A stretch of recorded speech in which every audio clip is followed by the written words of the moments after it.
everyone. Today I'm going to talk about literature. I know that some of you are fond of reading and writing, and I can guess that some of you used to hate Turkish and literature in secondary school. You might have asked yourself while reading some questions in an exam, what am I doing here? Why should I memorize those silly things? When literature is more than it told about in some textbooks. So let's leave the past aside and focus on the full picture.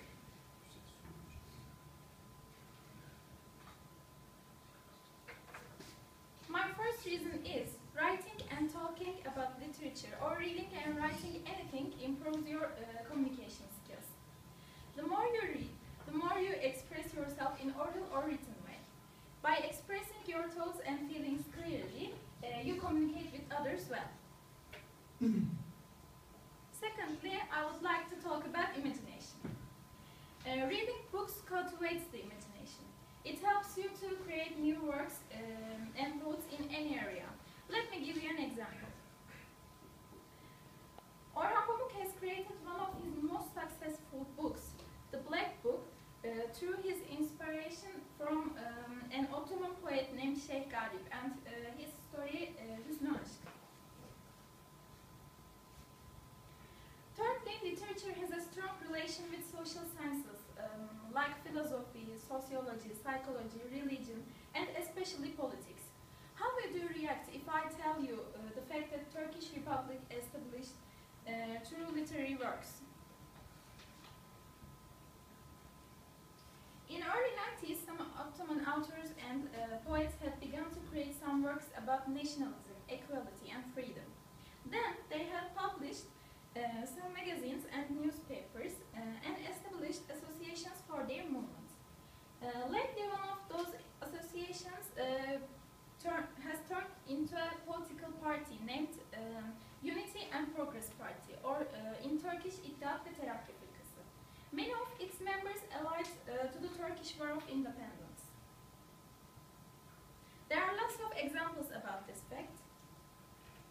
For example, the French Revolution or the Russian October Revolution are two of the good ones.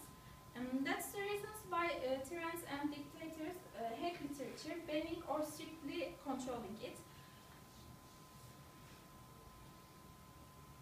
My fourth reason is the fact that literature helps you to empathize. Because literature allows us to inhabit different perspectives in different times and places, we learn to think about how others see the world. We can understand, accept, and help others more effectively and fully.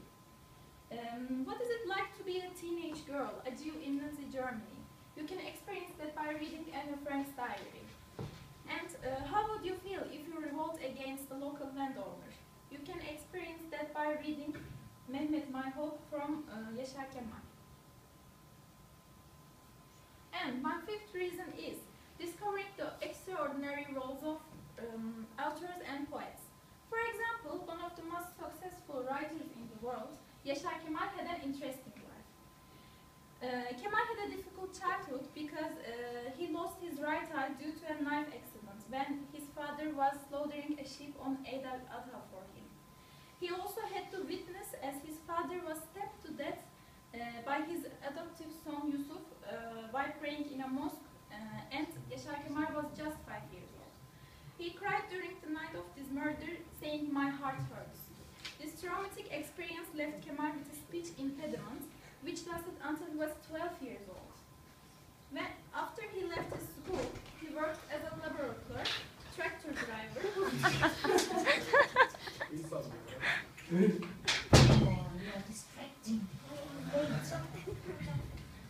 I'm sorry, Aslı.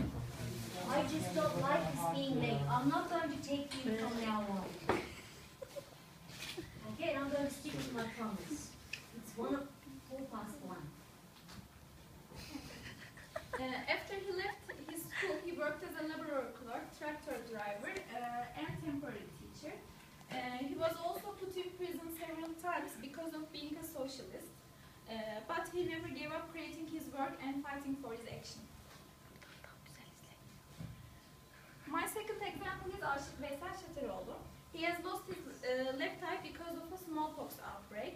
Later, his father has slipped a stick on his face by accident, and his right eye was blinded as well.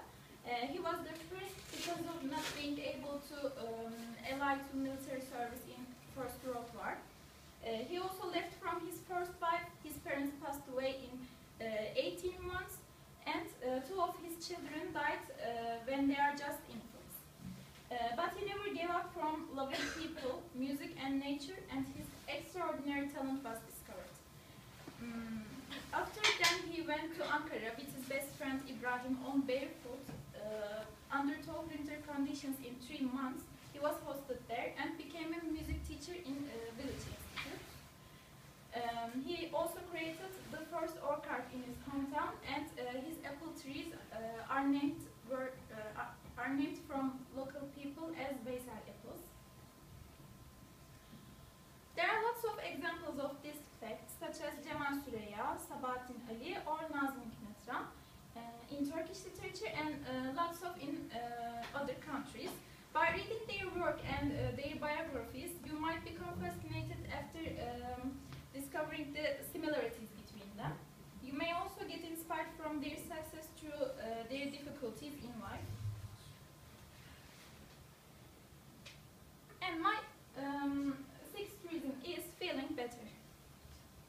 You might feel better and relax yourself when you read a poem, novel, or story which includes the same feelings and thoughts as yours. It relieves your sense of loneliness. And my seventh reason is seeming more intellectual.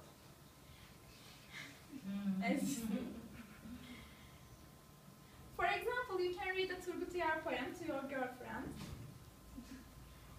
or mention to the Miserables from Victor Hugo when discussing about French Revolution with your friends. And lastly, the fun fact.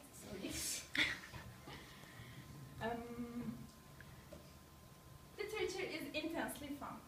Students who don't find literature exciting are almost certainly reading the wrong things. For example, you can read too difficult things for you, or you can read some books which are too remote from your interests, or maybe you are not reading enough. This is a quote from Theodore Roosevelt. And as you see in my presentation, there are lots of reasons to being interested in literature. So keep calm and start reading and writing, and never give up from imagining.